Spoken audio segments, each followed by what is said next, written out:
Hi guys, daytanom sa akong ugangan guys oh.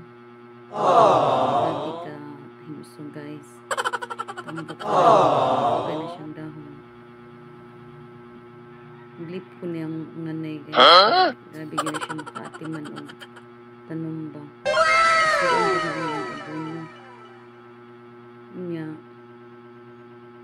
Mo na guys na. Kaya ba mo guys nga isa ra na siya kapat. Isa na dyan na siya kapat, pero pila na kapat ang nakuan na anak.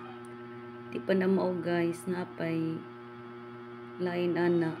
Naghan ko na siya, as in naghan na dyan na siya ba. Isa na dyan na kapat pagpalit guys, pero tanawa siya. Naghan na kain na. Nahimo na ng pila kapat. Kaya sa kapat guys, daghan pa dyan na siya saha. Gawa sa daghang saha, dagko pag yung dahon. Ingana ka, mayo mo atiman ang kaugangan o mga guys. Tanawa, tapos unahan na. Hindi na lagi nga ni magkuhan lagi. Mamaligya, pero dili na siya na may baligya guys. Mga muhaan ni kay kuhan na dyan ni siya, padaganon si Emilia. Managhan na dyan siya ayo. Pero sa pagkakaroon guys, dili. Kahilig ng punig, tanom akong kuhan guys. Ang mother-in-law.